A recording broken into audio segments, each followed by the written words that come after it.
Hi everybody, this is Dr. Joe Borio, this week's Health Kick, and happy Father's Day to all the dads out there. Certainly happy Dad's Day to all the to-be dads out there, all the fathers that are expecting or planning on having children someday, great-grandfathers, grandfathers, and so forth. This goes out to you. I thought today, rather than talk about a specific health topic, I thought I'd talk about the health within our heart, our mind, and our soul, and something to share with you. It's an email that actually my brother-in-law has been sending me for many years, and I keep it on my desktop on my computer, and I read it over many times throughout the year, and I thought we would all benefit from listening to it today. So I wanted to share that with you, along with some of my own experiences as being a dad. So it's a top 10 list. It's certainly kind of like a David Letterman top 10.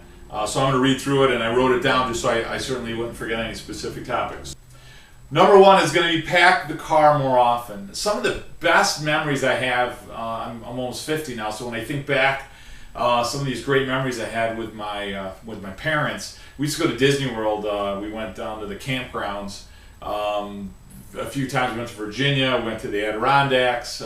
My dad ran a restaurant, an old Italian guy, and my mom kind of grew up in that Leave It to Beaver family type dynamic. So, we took a week off. My dad would take a week off every year, and it was something we really cherished. And we had great times, great memories. I don't remember bad things that happened, even some of the events that happened that were unplanned. We lost our luggage once, or we had a really bad car accident. We had damage to one of the tires on one of our trips. When I think back of that, and when we talk about that as a family, we always laugh. I think it was real stressful for my parents, but it was something that we always laugh about. And I think when we're fathers now, and we get so caught up in the moment, I know I've done that in my practice, certainly, in certain businesses that are running, like, oh my God, I got to do it today, I got to do it today. When you realize that, the world still goes on without you, and boy, if you could take that extra week or two and a year and spend it with your family and your kids, boy, you're really leaving them with better memories,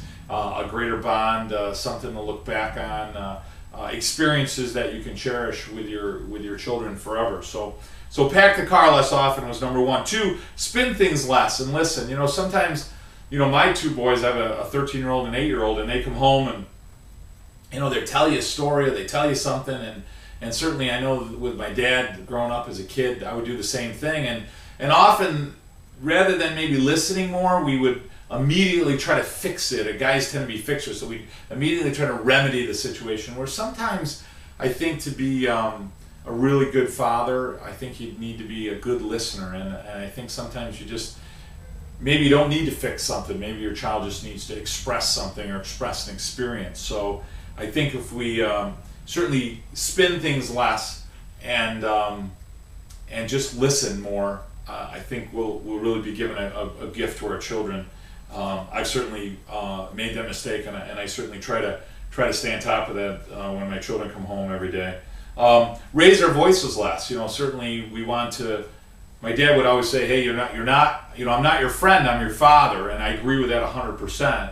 And I think extending that, I think being a good dad doesn't mean to dominate them, doesn't mean to control them, but it means, again, going back to that listening and to maybe ask them questions so that they can come up with their better answers of their own morality or ethics. I think most of our morality or ethics are already inborn, they're innate in us. We already know what right or wrong is for the most part. So I think if you can kind of lead them with questions as to why they did what they did and ask them, do they understand why it's wrong, rather than immediately, knock it off. I think you're teaching your children to reason and to use logic and not to use emotion or anger or frustration to handle the problems in their life. So raise your voice less.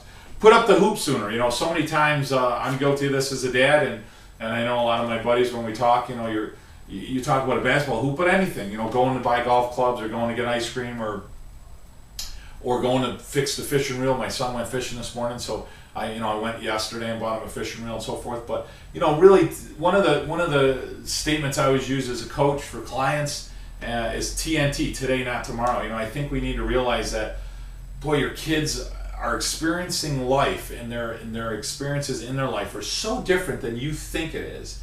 And if you were to do that sooner, you know, it changes their life. It's a place. I have a basketball hoop here, so you know, it's just I see the kids over there play basketball. I put some baseball bases in the backyard, you know, nailed them into the ground, and just something simple or stupid, but boy, the hours of enjoyment they have just doing those things, and if you can go out there and hit the ball around with them and enjoy with them, those are the things they'll remember. They're not going to remember the new bicycle necessarily, but they'll remember the time you spent with them certainly a lot more. Hung around more at bedtime, you know, that's one thing I want to tell you that I made that mistake again too, is you know, wanting to be around your kids right at bedtime, and I do that so much more now, and I'm so much better at that. Is, you know, that last 15 minutes of the day where you can do so many of these other things. You don't have to spin things as often. You don't raise your voice. You can make plans for the day after, see what their life is like, where they're headed.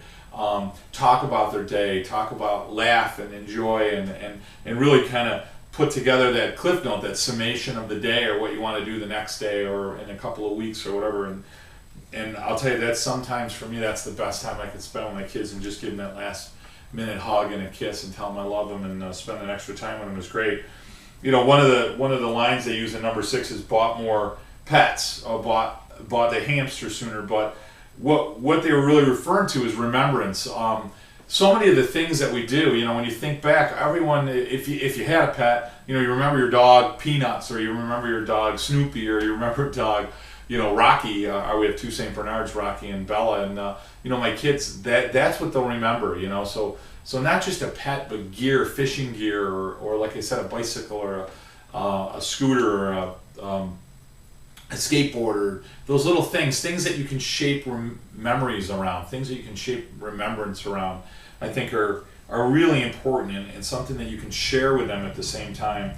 I still remember my parents when I had my red bicycle, and they took my training wheels off, and when they bought me that bike, you know, for my birthday, and it was something that still sticks with me. I still remember that. Starting your day, investing with your children 5 minutes. You know, starting that day for 5 minutes. We get so ruffled about sometimes yelling or getting frustrated because we're trying to get ready for school or get ready for an event. We'll maybe get up a few minutes earlier, and that way you can maybe still need to do some of that, but you can also spend those 5 minutes with your children and